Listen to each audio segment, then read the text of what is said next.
उसका। अच्छा, क्या बात कर रहे थे हम?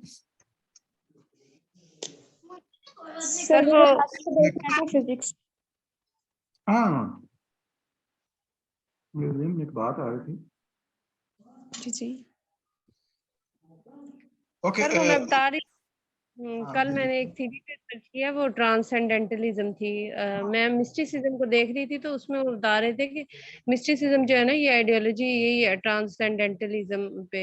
जिस तरह से कि मतलब गॉड की रियलिटी पे आप बिलीव कर लेते हैं, जो कि किसी लॉजिक्स के जरिए या नहीं प्रूव होती है, या रीजन से बियॉन्ड है चीज। बिल्कुल। ये तो वो ट्रांससेंड करने का मतलब ये प्लेटोनियन का जो आइडिया था ना, उसी को स्पिरिचुअलिज्म में ढालने की कोशिश की गई कि माइंड जो है ना, वो इस वर्ल्ड से ट्रांससेंड करके दूसरी वर्ल्ड से कनेक्ट हो सकता है। इस ट्रांसेंडेंटलिज्म कहा गया। सर और वो जो आपने थोड़े दिया था ना, आखिर में थे। हमारा मॉक इंटरव्यू इधर आपने कंडक्ट करवाया था, उसमें ये जो सबसे पहला हुआ था उसमें ये सवाल उन्होंने पूछा था।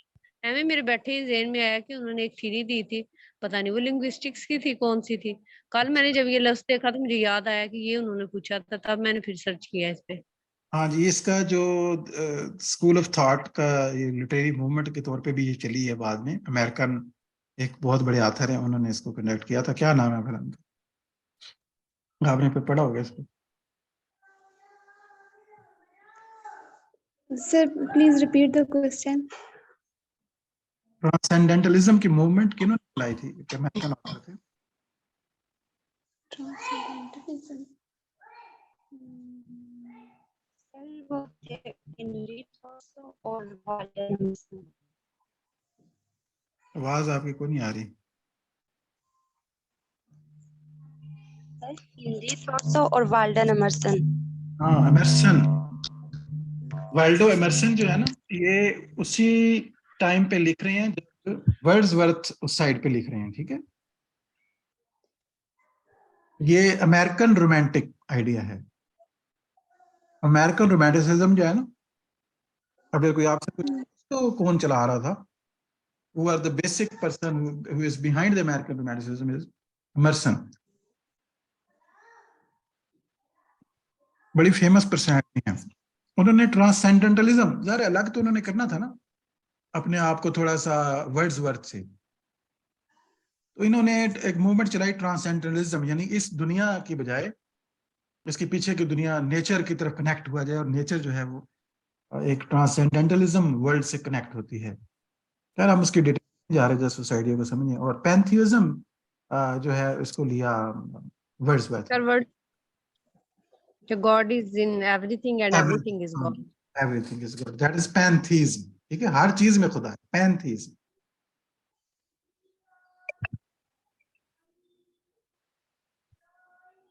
तो अच्छा, इसमें आगे चलते हैं। मेटामॉर्फोसिस एक एपिक बुक है, वो किसने लिखी थी? ओविड। ओविड की थी और एक फ्रांज काफका की है, और एक ओविड की है। नोबेल। सर वो नोबेल है, फ्रांस काफका का नोबेल है, और एपिक की बात हो रही है तो एपिक हम इसी का ओविड का कहेंगे। ओविड। वर्जिल की पोइम।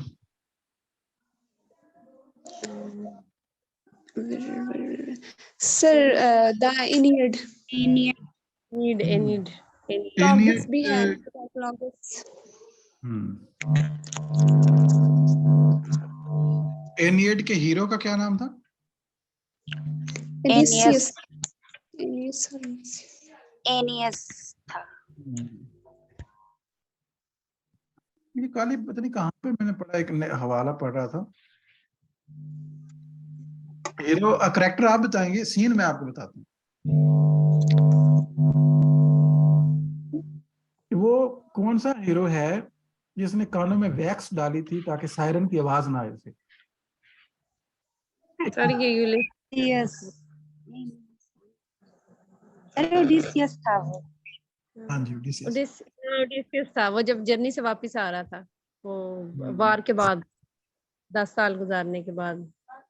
हाँ, वहां से अब हुआ क्या, उसने वहां से गुजरना था, और उस जो आइलैंड है ना, जिस आइलैंड के पास से गुजरना था, वो फेमस था सायरन की। सायरन कौन थी? ये कुछ खवातीन थी या फीमेल जेंडर उनको दिया जाता है। क्या खास बात थी सायरन की?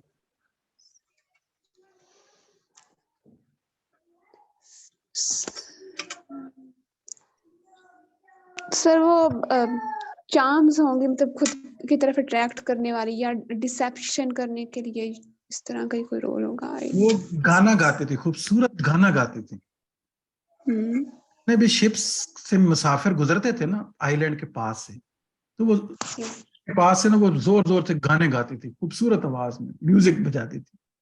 उनकी आवाज ना, मतलब कशिश थी, इतनी अट्रैक्शन थी कि शिप वाले कहते थे इसी आइलैंड पे चलो, इतनी खूबसूरत आवाज के गाने आ रहे हैं यहाँ पे। तो जैसे ही वो वहां आते थे तो उन लोगों को फिर वो खा जाती थी। ठीक है। सर वो कैरेक्टर है ना एरियल का, टेम्पियस्ट में शेक्सपियर का जो प्ले है, उसमें भी एरियल जो होता है ना, वो इस ल्यूर ही करता है अपने सॉन्ग के थ्रू, सारे वो बेहोश। हाँ, वो सॉन्ग से मैजिक मैजिक लेके आते हैं अपने, बिल्कुल। वो एरियल है, एरियल का कैरेक्टर दोबारा भी यूज हुआ है एक जगह पे, एक और पॉइंट है शेप ऑफ द लॉक में। ठीक है। जी सर, वो उसकी गार्डियन होती है, गार्डियन जो एंजल है ना, उसके जो गार्डियन जिसका नाम एराबेला फार्मर, उसका ओरिजिनल नाम है ना ब्लिंडा।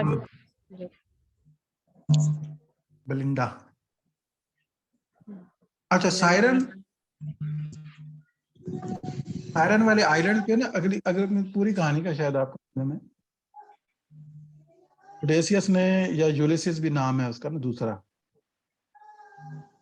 ओडेसियस से ग्रीक नेम है, यूलिसिस उसका लैटिन नेम है। ठीक, एक ही बंदे के दो नाम है। तो उसने ना गुजरना था उस आइलैंड, उसे पता था कि यहाँ पे सायरन है। ठीक है, उसे किसी ने बता दिया था, किसी हेल्पर ने, किसी दोस्त ने, कि ये बहुत डेंजरस प्लेस है, यहाँ से गुजरना भी है और यहाँ से बचना बड़ा मुश्किल है, क्या किया जाए इसका। तो ओडेसियस ने क्या किया, ओडेसियस ने ना कहा कि मेरे कानों में ना वैक्स डाल दो। ठीक है, क्योंकि ऑर्डर कमांड तो ओडेसियस ने देनी है ना कि शिप किधर जाएगा।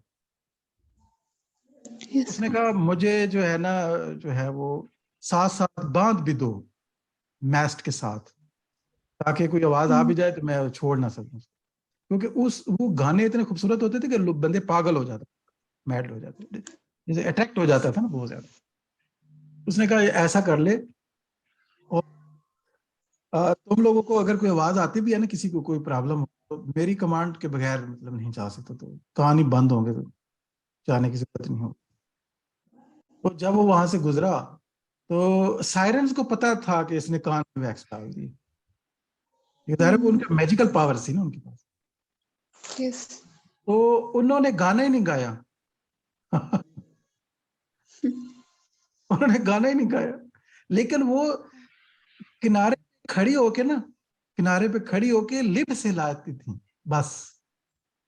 लेसियस को लगता था कि वो गाना गा रही हैं और मुझे सुनाई नहीं दे रहा। ठीक है, कोई बड़ी चालाकी चलो, उन्होंने गाना गाया ही नहीं। अच्छा, इसी सायरन को, अब ये जो आवाज है ना सायरन, आपकी शहरों की एम्बुलेंस की आवाज, इसको सायरन कहा गया है कि ये आवाज आए तो हट जाए, लाइफ इज इन डेंजर है कॉन्टेक्स्ट की।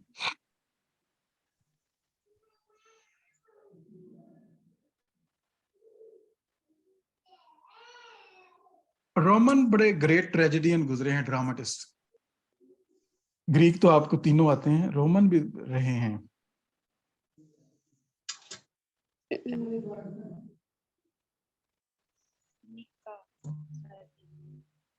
हेलो,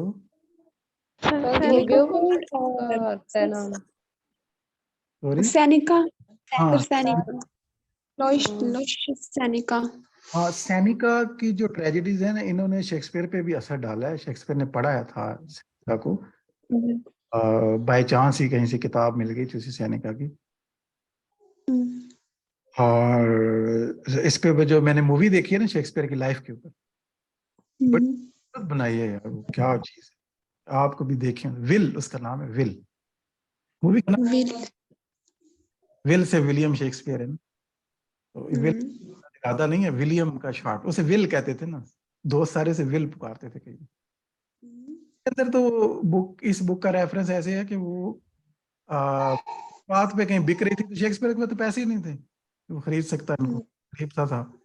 तो वो एक लड़की होती थी, इसकी दोस्त कह लें या बिलव्ड बनी इसकी टू सम एक्सटेंट, तो वो उठा के भाग गई थी उसके अंदर, यानी कि उसने चोरी कर ली शेक्सपियर के लिए, इस तरीके से भाग निकली वहां से, सारे बाजार में उसके पीछे वो बुक लेके निकल आई और कहा कि ये पढ़ो, कुछ नया क्रिएट करो। शेक्सपियर से कुछ लिखा नहीं जा रहा था, तो उसने फिर ना वो सीन, क्योंकि Seneca was famous for horrible scenes, ठीक है, ये जो ब्लड और मर्डर और सीन, ये सेनेका की मिसाल थी।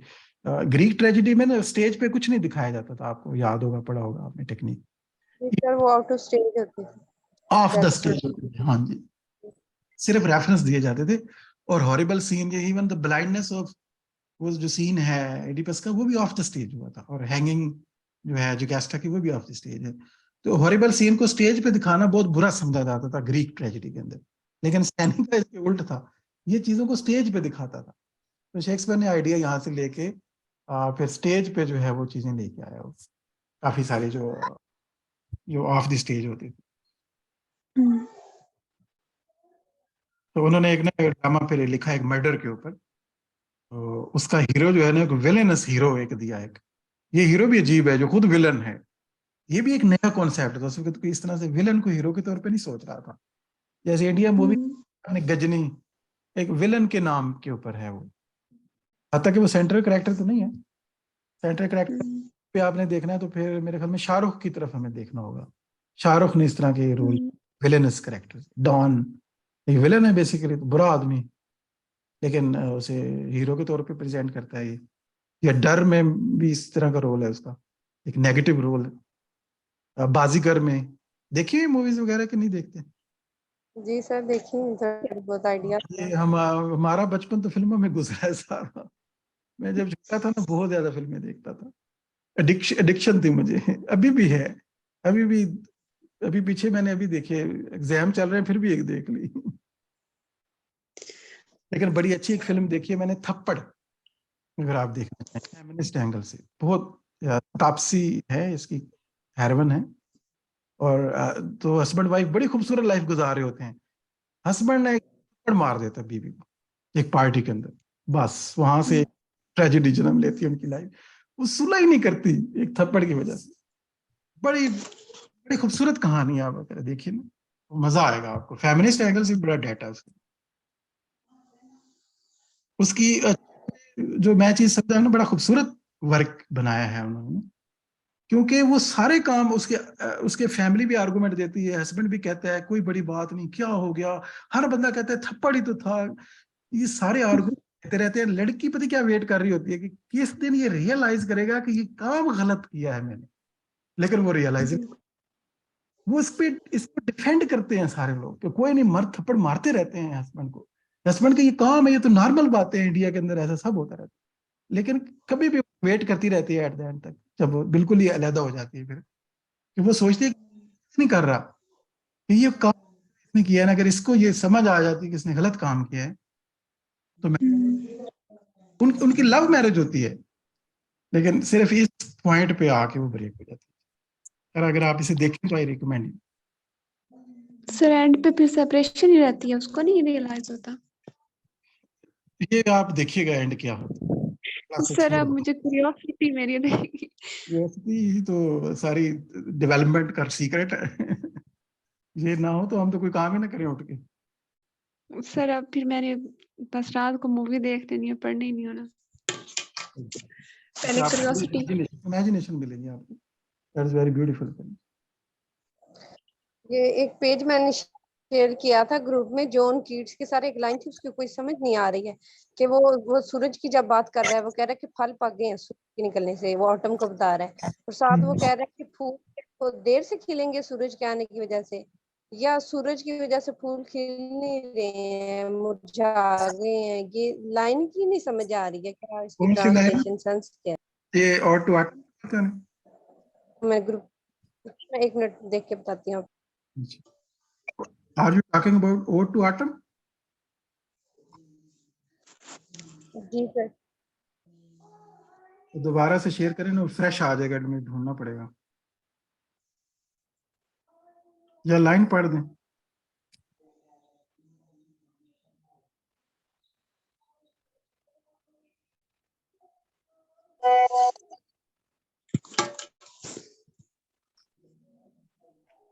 ये तो सर पोएम वो लाइन है। जी सर। सर ये थर्ड लाइन में लिखा हुआ है कि जब सूरज के साथ इंटीमेसी बता रहा है, तो उसमें वो बता रहा है कि सूरज, एक तो काज है कि फ्रूट्स इससे राइपन होते हैं, दूसरा वो उसमें क्या बता रहा है, causes the late flowers to bloom. तो यहाँ पे ये इस चीज की नहीं समझ आ रही है, वो क्या कि सूरज की लेट वजह से हम फ्लावर्स, देर। कुछ फूल जो होते हैं ना वो बाद में देर तक खिलते रहते हैं ना, फल पक जाते हैं, लेट फ्लावर्स रहते हैं ना उनको, उनका सीजन नहीं होता, वो आउट ऑफ सीजन आते हैं। एक्चुअली पोएम से लाइन लें तो आपको ज्यादा समझ आनी थी, ये तो डिस्क्रिप्शन है, डिस्क्रिप्शन को कभी ऑथेंटिक ना लें, डिस्क्रिप्शन एक इंटरप्रिटेशन होती है। जी सर। अब हो सकता है ओरिजिनल लाइन ही कोई और, उसने इंटरप्रेट किया हो, इंटरप्रिटेशन को आप किड्स के जिम्मे तो नहीं दे सकते।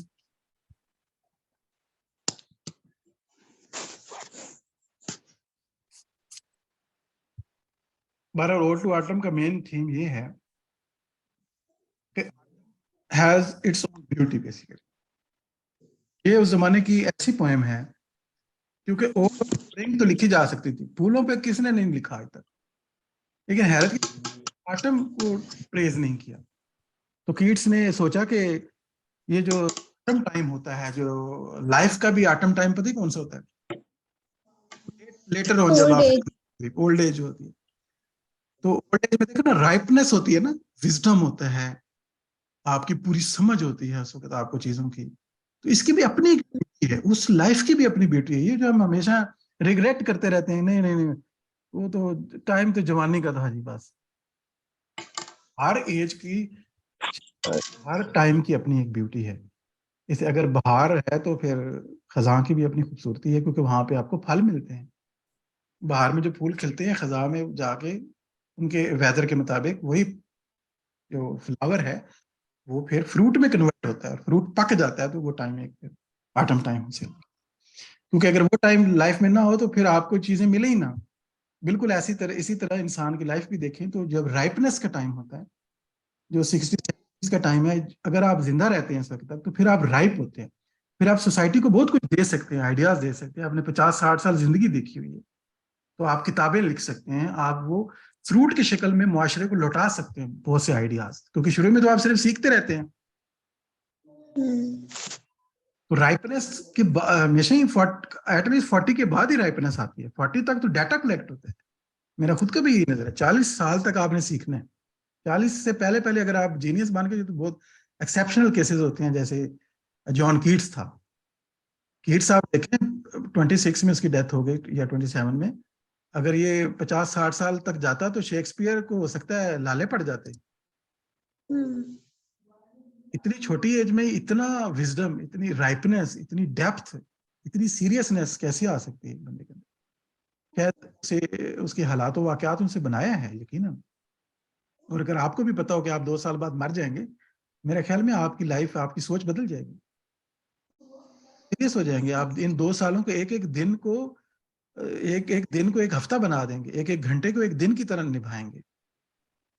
क्योंकि आपको पता है कि टाइम जो है वो स्लिप हो रहा है ग्रेजुअली। टाइम तो हम सबके लिए वैसे स्लिप हो रहा है, अगर देखा जाए तो हर दिन हर घंटा हमारी जिंदगी से कम होता जा रहा है, और हर लम्हा हम जो है ग्रेव की तरफ बढ़ रहे हैं, फाइनल डेस्टिनेशन की तरफ, या जिंदगी कम होती जा रही है, बढ़ नहीं रही।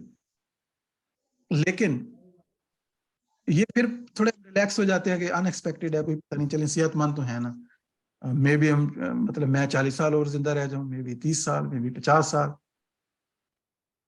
लेकिन अगर क्लियर कट पता हो कि अगले साल मरना है, तो वो सोच जरा बदल जाती है फिर उसमें उसके बावजूद फिर कीट्स फिर भी लाना मुश्किल है, ये भी हर बंदा नहीं कर सकता। तो कीट्स यकीनन एक जीनियस था।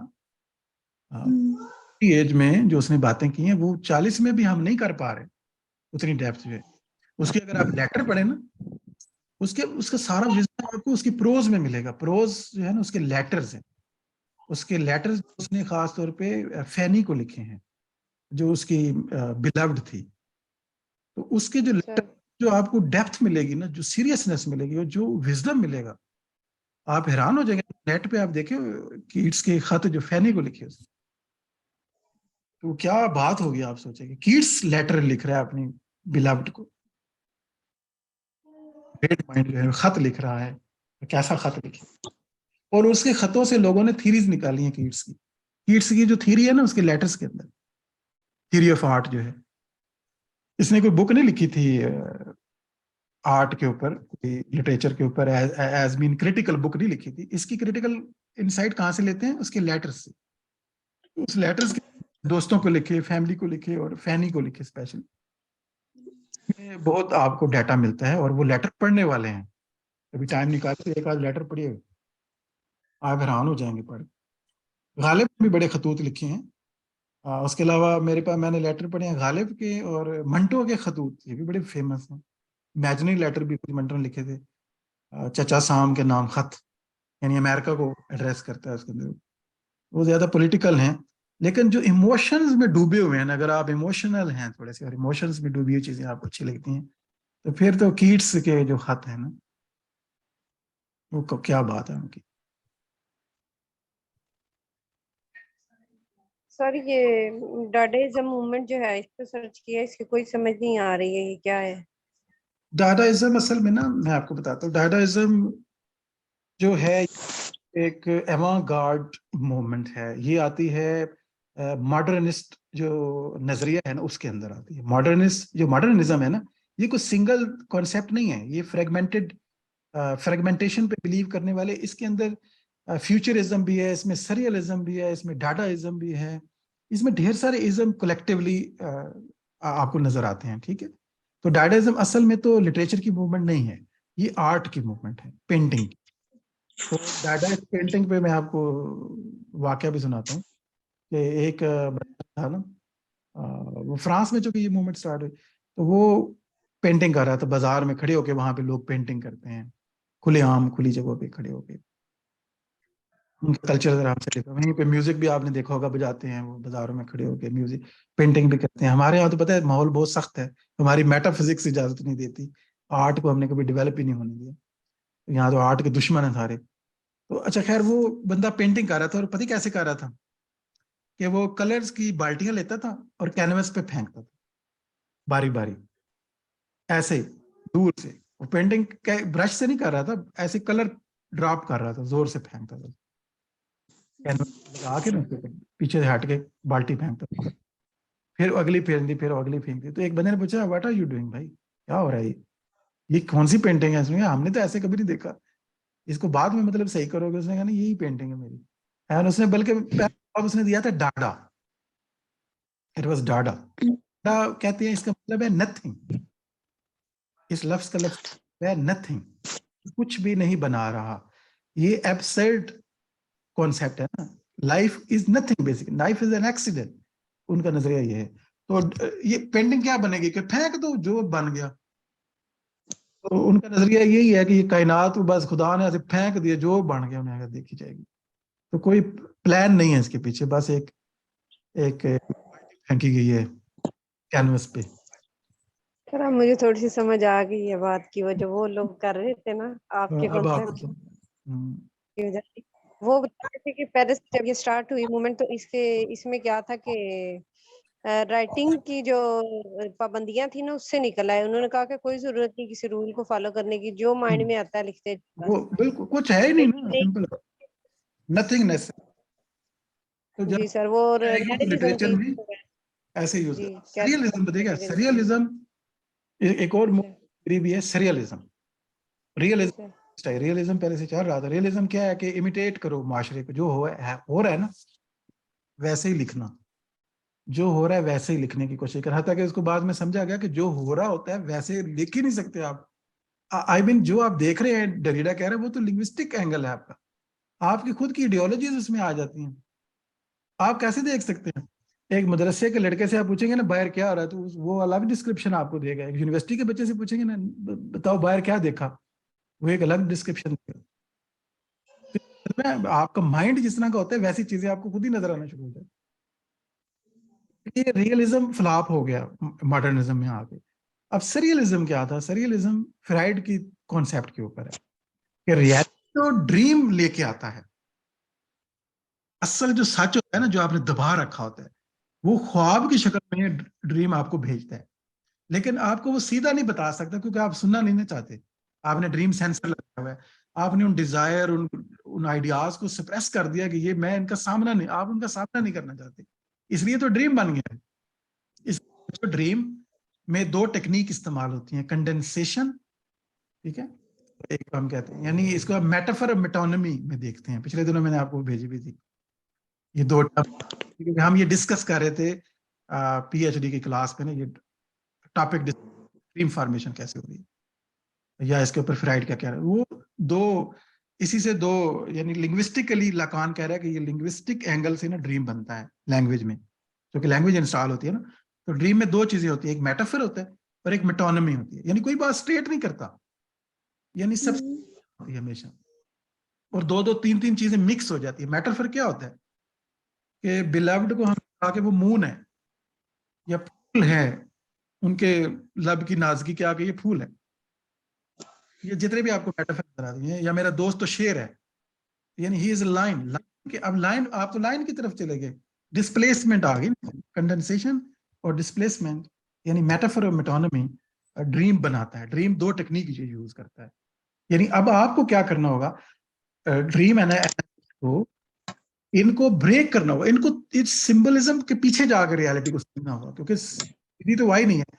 तो सरियलिज्म क्या था? सरियलिज्म ये एक ऐसा ही रियलिटी थी, यानी रियलिटी जो ड्रीम की तरह की हो, कंडेंसेशन उसके अंदर होनी चाहिए, यानी मेटाफर मेटोनमी, यानी एक कंडेंसेशन होनी चाहिए और डिस्प्लेसमेंट होनी चाहिए, यानी दो दो तीन तीन चीजों को मिक्स कर दो और डिस्प्लेस कर दो। अब जब तरीके से आप ड्रामा लिखेंगे या पेंटिंग करेंगे तो वो नॉर्मल रियलिटी, क्योंकि ड्रीम में तो कुछ भी हो सकता है, ऐसे ही होते हैं ना, ड्रीम में तो आप उड़ भी सकते हैं, आप गिर भी सकते हैं, अचानक ड्रीम बदल जाता है। तो इस पे स्टाइनबर्ग आथर हैं स्वीडन के, वो सरियलिस्ट स्टाइनबर्ग, उनके ड्रामों में भी ऐसी सीन चेंज होता है कि पता ही नहीं लगता पहले क्या था अब क्या हो गया, अचानक कुछ भी हो सकता है, क्योंकि वो ड्रीम पे बेस कर रहे हैं, ड्रीम रियलिटी, यानी ड्रीम के मैकेनिज्म को अगर आप कॉपी करने जा रहे हैं अपनी पोएट्री के में, अपनी पेंटिंग में या अपने लिटरेचर के अंदर, तो इसका मतलब है आप एक सरियलिस्ट आर्टिस्ट हैं। अब अगर सरियलिस्ट पेंटिंग देखनी है तो आप गूगल कीजिएगा सरियलिस्ट पेंटिंग, इमेज निकालिएगा तो वो आपको नजर आ जाएंगे। सरियलिस्ट पेंटिंग हो सकता है जो क्लॉक है ना वो पानी की तरह बह रहा हो।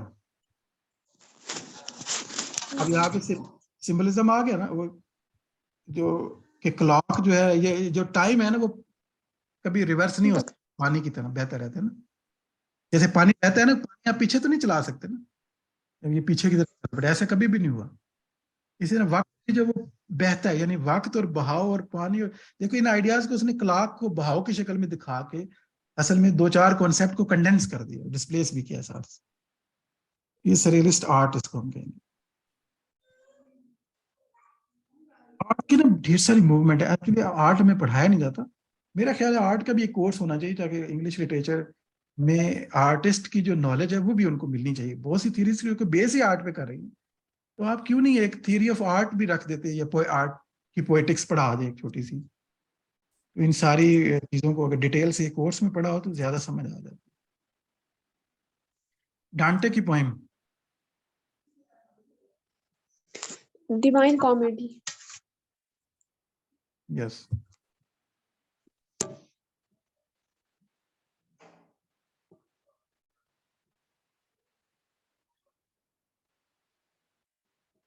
अच्छा डांटे की जो पोएम है उसके तीन हिस्से हैं, कौन कौन से बता, ये इंपॉर्टेंट है, और आज मैं आपको एक अजीब सी बात भी बताऊंगा जो आपको डांटे की नहीं बता, बल्कि आप इस पर नाराज भी होंगे।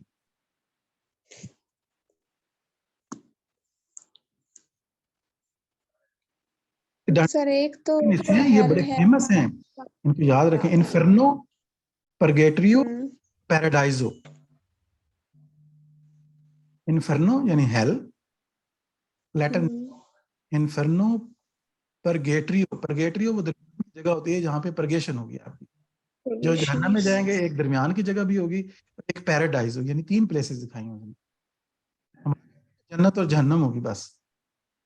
ऐसे 2 नाम अक्सर लेते हैं, लेकिन उन्होंने 3 ऐसे में डिवाइड किया। एक परगेटरियो भी रखा है, यानी जहन्नमी पहले जहन्नम में सजा करेंगे, फिर उनकी सफाई सुथराई होगी, फिर जन्नत में जाएंगे वो आखिर में। सर हेवन थर्ड का उसमें नेम क्या है? इन्फर्नो, परगेटरियो और पैराडाइजो, paradise. these are 3 parts of the divine comedy.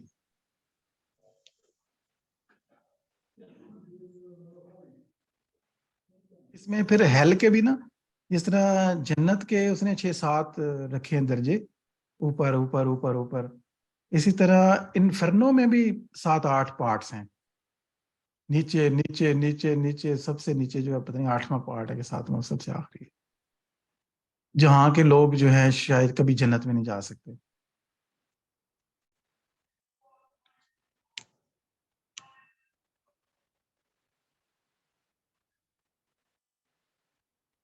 डांटे, तो डांटे के बारे में जो बात आपको बताने लगा वो आप शायद नहीं पता होगी आपको यकीनन। इनकी पोएम में प्रॉफिट मोहम्मद का नाम भी है, और उनको इन्होंने जहन्नम में रखा है, जहन्नम के 7वें के 8वें से।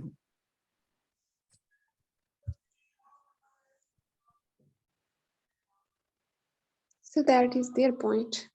हाँ, उसको उनकी नजर में sir western point of view हम ले सकते हैं आपको या शायद मैंने कहा कि नहीं पता होगा यकीनन, कोई जिक्र नहीं करता ना। उन्होंने जो 2 शख्सियात को रखा है ना जहन्नम में, मुस्लिम शख्सियात 2 हैं, एक हैं हजरत अली और एक हैं प्रॉफिट मोहम्मद। तो आप ये चाहे तो इस देख सकते हैं, गूगल पे आपको मिल जाएगा वो पार्ट भी। तो ये दिस इज इसको सईद ने कहा ना, एडवर्ड सईद ने दांते के इस नजरिए को, कि यही है ना वो यूरोसेंट्रिसिज्म, ये है ईस्ट की वेस्टर्न रिप्रेजेंटेशन। जब वेस्ट में आर्ट के अंदर आप ईस्ट को इस तरह से पेंट करेंगे, उनके बच्चों के जहनों में पहले से ये इमेजेस हैं, उन्होंने ये पढ़ी होती है नजर बचपन से। उनका माइंड क्या बन गया, उनका माइंड क्या बन गया, वहां पे हेट्रेड आपने पहले दिन ही डाल दी। ये ऐसे ही है जैसे हमारी किसी नज़म में हिंदू खुदाओं को बहुत बुरा दिखाया गया, या वैसे ही जिक्र किया गया हो कि राम तो जहन्नम में होगा। कह सकते हैं ना, हमारा कोई पोइट अगर कह जाता तो उसको हम क्या कहते हैं कि ये प्रेजुडिस, इसी से प्रेजुडिस बिल्डिंग होती है। अब हमारा बच्चे ने तो 5वीं 7वीं में वो पढ़ लेना था, और उसके बाद कभी वहां से निकल नहीं सकना था उस कॉन्सेप्ट से। यार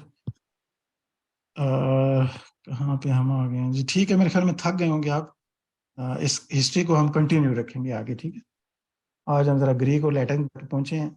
वो हिस्ट्री वाली बुक मैंने निकाल ली थी आप लोगों के लिए, नोट्स जो है ना मेरे पास, तो उससे मैंने सोचा कि थोड़ा थोड़ा एक्टिव किया जाए आपका पैसिव नॉलेज। पढ़ा तो आपने मुझसे पहले भी है ये, अब हो सकता है मैं नए लफ्जों में थोड़ा सा वो मेंशन कर दूंगा, या मैंने क्या मेंशन करना, मैं आपसे सवाल पूछना चाह रहा हूँ कि आपके जहनों में चीजें कितनी एक्टिव है। अभी थके रहे, थक गए हैं, बंद कर दें कि और चलना है? Sir it's enough for today I think. हाँ ठीक है, ताकि डाइजेस्ट भी हो और इसको आप अच्छे से लीजिएगा। और कल इसको किसी का कोई और सवाल, कोई कन्फ्यूजन है तो बताए। इसका फातिमा तमसीला, आज हमने कुछ कोशिश की है ग्रीक राइटर्स और लैटिन राइटर्स जो हैं कुछ थोड़े से उनका तज़किरा हो, थोड़ा आपका माइंड एक्टिवेट हो कोई पीछे। अब कल हम आगे चलेंगे रेनेसां वगैरह के। सर जो पैराडाइज लॉस्ट है ना, उसकी एक बुक में लाहौर का भी नाम आया हुआ है। अच्छा, पैराडाइज लॉस्ट के अंदर नहीं, मैंने वैसे न्यू फॉर मी रियली। ये मुझे आप भेजिएगा रेफरेंस, इसका रेफरेंस चाहिए होगा ना, तब मैं कह सकूंगा कुछ। ओके। आप एग्जैक्टली वो लाइन ना सर्च करके मुझे मैसेज शेयर कर दीजिएगा। Okay, that is good. Sir अगर वो आर्टिस्टिक मूवमेंट आप बता रहे हैं उसकी मुझे समझ आ रही है और आ भी गई है सर। वो मैं चाह रही थी कि आप थोड़ा सा हल्का सा ना इम्प्रेशनिज्म और एक्सप्रेशनिज्म का बता देते, सर्च में कर लूंगी उसको भी बाद में अगेन दोबारा। चलिए, इसको फिर कल हम यहीं से स्टार्ट करेंगे, ठीक है, क्योंकि अब बात करेंगे 15-20 मिनट, फिर लाजमी हमें रुकना पड़ेगा। तो कल जी सर। यहीं से मूवमेंट्स को भी साथ साथ थोड़ा देखेंगे और रेनेसां हिस्ट्री को देखेंगे। रेनेसां या जितनी देख सके, रेनेसां काफी लंबी है, कल ही हमने देख ली तो बड़ी बात होगी। तो बाकी अक्सर आप ज्यादा फोकस करें, आपके पास टाइम कम है, आप अपने इंटरव्यू और अच्छे से करें। दोबारा रोज इंट्रोडक्शन इंटरव्यू खुद से करें।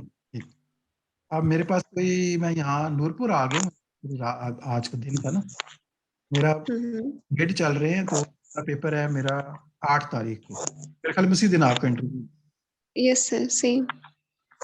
हाँ, तो इसलिए मैंने यहाँ पे पेपर की तैयारी भी करनी है साथ, और आपने जो है वो इंटरव्यू की तैयारी करनी है। तो मैं यहाँ पे तो बंदा देखता हूँ, लगता है ऑनलाइन तो चलो मैं कोई ना कोई ले लूंगा साथ, अगर आप इंटरव्यू देना है दोबारा से तो कोई बंदा ले लेते हैं ऑनलाइन। यहाँ प्ले अवेलेबल तो नहीं होगा, पिछले दिन बंदे 1-2 आए हुए थे मेरे पास और मिलने के लिए, लेकिन बस वो टाइमिंग आगे पीछे होगी आपकी क्लास से ना, तो नहीं तो मेरा दिल था कि 2-3 लोग अब इकट्ठे बिठाऊं पैनल के तौर पे इंटरव्यू। सर अब मैंने एक ही दफा इंटरव्यू देना है। आप तैयारी करें। अच्छा ठीक है। ये सर अब तैयारी करके फिर फोकस करना है मुझे। हाँ, और सर फोकस करें, मेडिटेट करें, अच्छे से पढ़ें, पैनिक ना हो, ठीक है। चीजें एक एक कर सीखी जाती हैं, भूली हुई चीजें भी आहिस्ता आहिस्ता याद आती हैं। इजी रहें, पैनिक, कॉन्फिडेंट रहें। डोंट पैनिक सर, इसका तो मैंने बोर्ड बना के सामने लगाया हुआ होता है, हाँ, जब मैं पढ़ रही बिल्कुल होती ऐसा हूँ रिलैक्स मैंने इसको आपको। सामने रखा होता है, डोंट एक पैनिक। और मेरी बात याद रखें बड़ी, आज मैं आखिरी बस एक बात आपको बता मेरी लाइफ में ना पुराने टाइम में बड़ी टेंशन एक दौर में रही है, मैं भी पैनिक भी था एक टाइम पे, टाइम ऐसे आ जाते हैं लाइफ के ऊपर। एक दफा बड़ी प्रॉब्लम में फंसा हुआ था, तो एक जगह पे मैं बैठा, तो वहां ना किसी ने वो लगाते हैं ना लोग, पीछे लिख के चीजें लगाई होती हैं, वो ऐसे डिजाइन की होती हैं चीजें, तो एक हजरत अली का ना एक कोट लगा हुआ था वहां पे, तो मुझे बाद में वो बड़ा याद आता रहा। तो उन पे लिखा हुआ था कि आप जो है ना, अगर खुदा से कोई चीज मांगनी है ना, ये लिखा हुआ था, तो वो दौलत मत मांगे, इवन इल्म भी मत मांगे, जो आपको ज्यादा फायदा करेगी ना वो है किस्मत मांगे। क्योंकि अगर किस्मत वाले होंगे ना, तो दौलत वाले भी आपके दरवाजे पे होंगे, इल्म वाले भी आपके दरवाजे पे खड़े होंगे। तो इसलिए अगर आप ये समझते हैं कि सारा इल्म आपके पास आ जाए और आप सही तब कॉन्फिडेंट होंगे, इस पे मत जाएं। हर बंदे को फ्रेगमेंटेड आता है, हर बंदे को दुनिया में सिर्फ फ्रेगमेंटेड नॉलेज है उनके पास। हो सकता है कल आपको आज पता है, या किस्मत मांगे, मैं साथ ये कहना चाह रहा हूँ, अगर आपकी गुड लक है ना, तो आपसे उस दिन वो सवाल आपसे पूछे जाएंगे जिन पे आपको कमांड है। पर अगर आपकी बैड लक है, तो फिर आप बहुत कुछ भी पढ़ के गए हैं ना, वो पूछ लिया जाएगा जो आपने काफी दिनों से देखा ही नहीं और आपके माइंड ही में नहीं आ रहा।